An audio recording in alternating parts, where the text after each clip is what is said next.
Whether you're looking for answers to specific life questions or seeking to become the best version of you possible, welcome to the Mental Breakdown and Psychreg podcast, where we offer insight, information, and strategies based upon research and years of practice as clinical psychologists.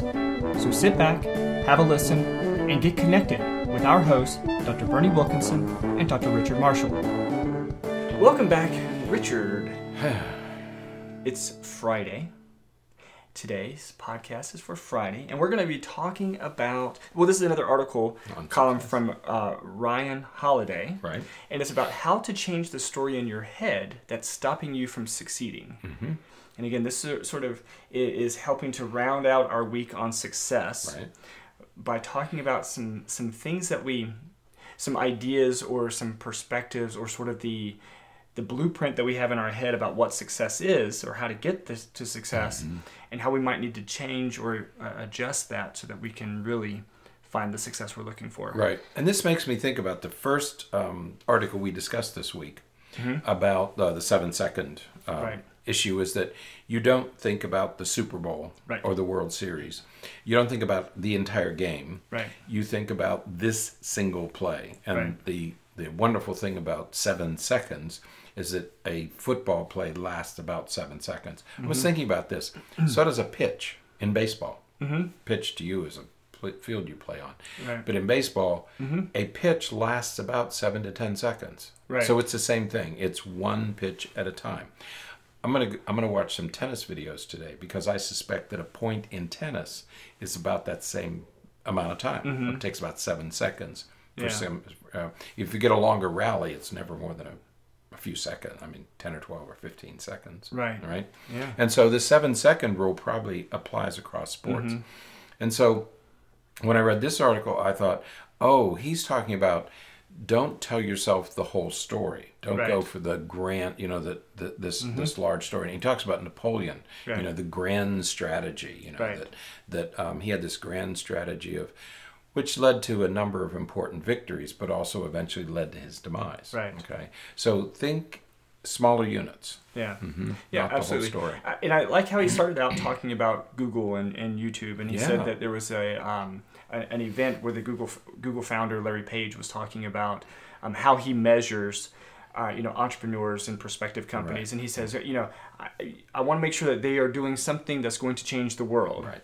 Right. And our author here says, that's great, and that's all wonderful and everything. However, that ain't how Google started. That's not how Google started. That's not how YouTube started. Right. They started out small with just the idea Facebook. of let's offer this service. Right. Facebook started out as a dating site on one campus. Right. Right. Right. It started out mm-hmm. as a dating site. Yeah. As a comparison site.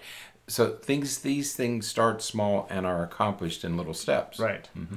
Yeah, and it reminds me of a lot of businesses, because if you ever watch documentaries or TV programs right. about this how businesses got started, mm-hmm. most of the time businesses today right. began as something completely different. In the past, that's right. They started in this area, but as time passed, they sort of mm-hmm. evolved and kind of shifted, and they found other areas that needed to be filled, and then they filled those areas. I can imagine young people saying, well, I want to create the next iPhone. Mm-hmm. The next iPhone started in a garage. The first right. vision was in a garage, right. building a little computer. Right. Okay. Hewlett-Packard, Macintosh, Apple, yeah. all these companies. They didn't start with this grand, mm-hmm. we're going to turn the world upside down. Right. They started with accomplishing one simple thing. Right. Mm-hmm. Yeah. So again, what we're talking about here in this changing the story in your head right. is we have this story in our head that we're going to go from where we are right now, say nothing. Right. And we're going to, the story takes us on this path to, there's our ultimate destination. Right. There's the Super Bowl, mm-hmm. or there's the World Series. That's what we're getting to. We have this right. multi-million-dollar business, and here's where we're going to go from here to there, and right. that's just the way that it's going to work. Right. And mm-hmm. it doesn't work that way. Doesn't work that way. Right. Because it again, whether we think about the 7-second rule, mm-hmm. that you have to focus on smaller chunks, right. or it's simply because the path is so massive, right, that you can't anticipate variables and factors that are going to interrupt you along the way. So many variables. Right. We talked about the football team and the football game. There's so many variables that you can't manage all of the variables of an entire 60-minute football game. You have to do it and finally you reduce it to a single play. Right. Yeah. Go ahead, keep going, because I'm gonna see where you take this. So I never know where you're going to go with these things. I like to keep you on your toes. So we have to change that story. We have to change the story and become more focused, more incremental in how we're going to approach success, how we're going to approach reaching our ultimate destination. And so, whether we want to think about it as the 7-second rule, or we want to think about it as just, I'm going to do what I can for right now. Right. The idea is changing your narrative, right. changing the idea that's in your head, the blueprint, to a more manageable scenario. Right. I want to go to medical school. Right. No. Pass this chemistry class this semester. Right. Okay. Narrow it down to this class. Mm-hmm. In fact, narrow it down to this test. Right. To this assignment. Do that assignment well. The rest will take care of itself. Right. Mm-hmm. Yeah.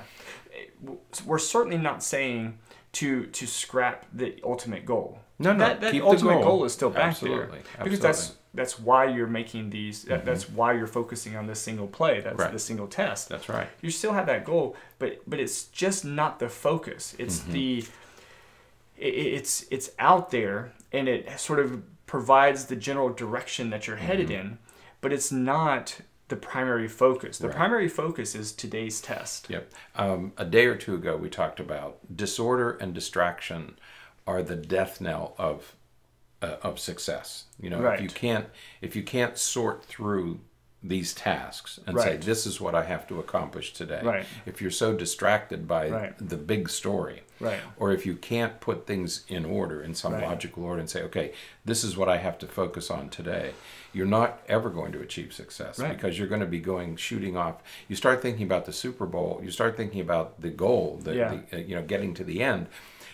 There are too many variables. There are too many things to think about. Right. And you're going to get distracted, and you're going to be overwhelmed, and you're going to give up. Step back, take one small piece. Yeah. They talk about Bill Walsh. Do you remember Bill Walsh? Nope. He was there was Tom Landry. Well, there was Vince Lombardi, and then Tom Landry, and then Bill Walsh. And he coached the 49ers. He was the coach of the 49ers when they were winning all those Super Bowls with Joe Montana. When he took over the 49ers, they had lost, I think, almost every game the season before. And somebody asked him in the second season what his timetable was to rebuild the team. And have you thought about a timetable of when you're going to be at that point? And he said, very simple, no.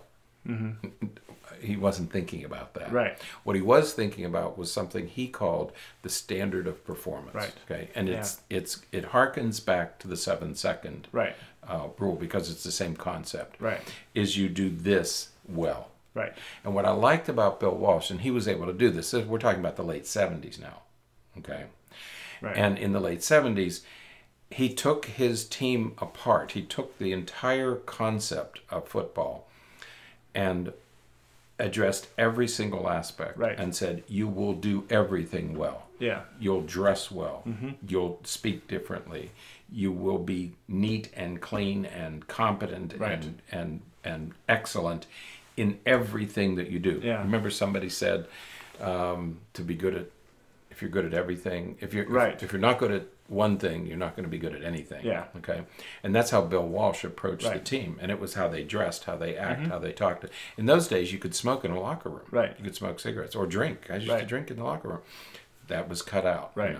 How you dress, how you act, how you talk, how you do everything. Practices were carved by the second. You started at the same time and you ended at exactly that moment. Right. And so he built in this culture of excellence and precision. Right. And that's what led his team to the Super Bowls. You know what it reminds me of more recently is I heard something similar, and I didn't follow to know enough of the details, but they once said the same thing about the Yankees. During the time when they were so effective, players weren't allowed to have facial hair. They weren't allowed to have hair that went below their collar. They they kept everything routine because it was the image. The image is that we, we're professionals. We are, we're going to be clean cut. We're going to be this. We're going to be that. And so, you would have the Yankees with this image. Meanwhile they're playing other teams where the pitcher has, hair down to the middle of his back and a full beard, and and not that there's anything wrong with those things, but it's you're setting a level of expectation, and you're holding everyone to that level of expectation. That's right. And there's a power to that. I'm the coach, and this is how we're going to do things. And if you don't want to do it this way, it's okay. Right. But this just isn't the team for you. Right. Okay. Now, granted, in 1979, it was easier to do that than it is today. But still, the concept is still there. Right. That you do everything well. Remember, we talked about that throughout the week. That decide what you want, and then do everything well. Right. Excel at everything you do. Everything you do. Right.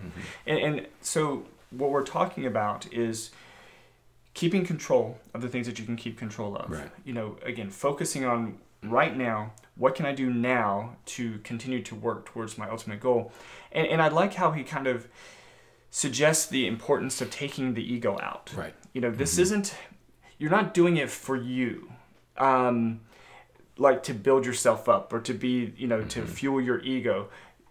If you want to, I don't want to, you can't go into it saying, I want to be a millionaire. Because if I have a millionaire, and if I'm a millionaire, then I can have this car and I can do this. Okay, so now your main motivation for your goal is ego driven. Right. That's right. If you have the goal of creating the best product or creating the best working environment or creating the best whatever, the goal is because the goal is more it's driven more from a values perspective. Right. And that's going to help. And again, that's part of the story. That's right. And instead of thinking in terms of who I am, right. I am this visionary, I am this musician, I am this thinker, I am this scholar, I am this writer. Focus on execution. Right. Get it, because every competent, we talk a lot about athletes because I think it's easier to see with athletes, but we could also talk about entertainers. Right. Robert De Niro didn't become the actor he became by having this grand that no, he focused on the details. Right. When he had to play Gus D'Amato, in a boxer, he gained weight and he paid attention to the details. Right. And we can take anybody from any walk of life, and it's the people who execute well. Right. Not the grand story. The grand story comes. Right. But it's you have to execute today. Right. Because if you're executing and you're paying attention to those details, it's going to come. The rest will come. And if you're constantly growing, we talk about a growth mindset. Right. That success isn't achievement. Success is growth. Right. Success is growth. Right. So, all right, that's it. I like these. I like these articles. So take a look. Put them all together. One of the things I would encourage people to do this time is take a look at each one of them. Right. That we did each, because each has a contribution to make. Right. Right. Absolutely. Yeah. So, all right, that is it for today. Always mention to follow us on Facebook and Twitter and iTunes and Google Play Music and YouTube, and we're all we are all over the place. But subscribe, like us, share us, write a review, rate us.